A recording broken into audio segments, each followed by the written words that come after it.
Hello friends, hello chess lovers. Today I have really special opening for you. It's not a gambit though, but it's adventurous enough to have your attention. And I'm talking about Grob opening, named after chess player Grob, Swiss chess player. And why we have to learn it, we'll see. And why I'm telling you it's really unexpected for your opening is because you are not touching the central pawns at all, and you just start with g4 move. The main idea of this move is to quickly develop your bishop like here to this big diagonal.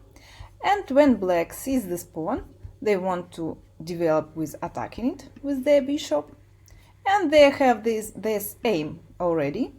You continue your idea, develop your bishop, and if black automatically take this pawn from the first move, you just win the rook for the bishop, right? Yeah.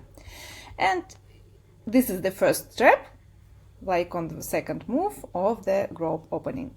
And if you manage to win the rook like this, just be careful and don't blinder your rook instead, because can you see this? Yeah.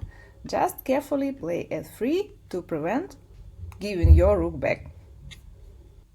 But the most often response for your g4 will be d5, of course, because why would black play d6 if they can play d5 immediately? The advantage of this move is that they block this big diagonal for your bishop. But anyway, we continue our development plan, bishop g2, and now black can think they can take this pawn unpunished. It's just hanging, bishop g4.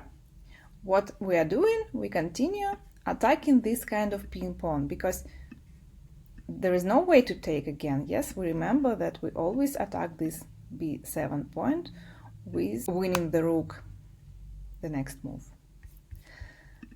So there is no way for black to take. They have to defend, right?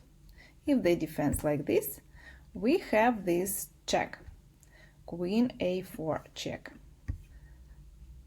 If now black simply defend their king from the check like this, we can take with the tempo, and the tempo is here. Yes, we have this hidden attack for this bishop. So black cannot take, because if they take automatically, we just win the bishop.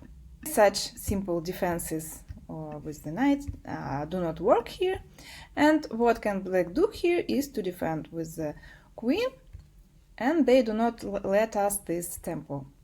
Here we can just trade and take this central pawn back. What we have? We traded our not central pawn for the black central pawn. We have this strong center, we're gonna move this forward, and we have a better position with a strong pawn center. Let's return back again. g4, d5, bishop g2, bishop g4. And we are attacking the pawn with c4 pawn. So what else black can do here? They can, of course, slide this pawn to defend this pawn and to block this diagonal, right?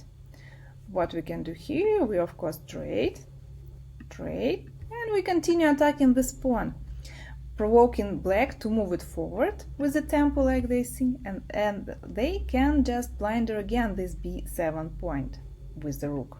So yeah, knight c3, d4 is the bad move, and they again have to defend this pawn. And what I really met in Blitz games several times, even high-rated players could play e6. They just automatically defend this pawn, and they immediately blinder this double check and attacking this bishop. They really blinder this piece, like several times I played this opening.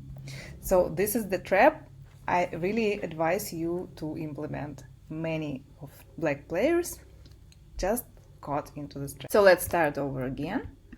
g4, d5, the Grob opening, bishop g2, take, attack this pawn. And what is the best line here for black? Is to develop their knight, because This knight can defend this central pawn and also to defend this bishop, so we already will not have these traps like queen a4 to attack this bishop. It's already defended, can you see? If we see black move their knight to f6, we totally forget about queen a4 because it's not efficient already. We develop our queen to b3. We're going to develop it, but not immediately. First, we again attack this pawn, and after defense, we develop our queen here to b3. This is the main line on knight f6. We continue pressuring here, and we're also attacking this b7 point. And we can see in this reduction it's not so good for black because I don't know how to defend it. So let's return a bit back. Black should defend it anyway with c6, then we trade, and we attack this with the knight, what we've seen before, like d4 is not efficient and e4 is the mistake. And the good move here is knight f6 again. And the difference with previous addition that here on queen b3, because we don't move queen to a4 anymore, because this bishop is defended, right?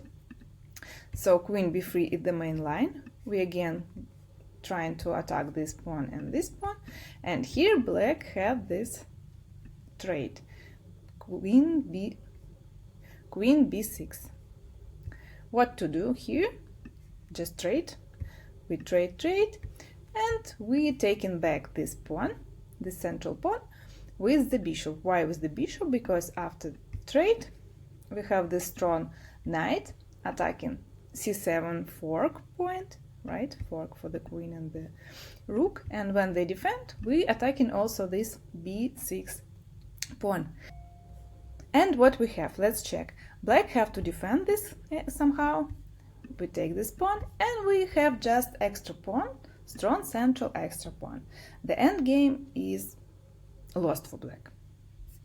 Here we covered only the main ideas of the Grob opening. Please let me know in a comment if you're interested in this opening, and we'll continue our review. See you!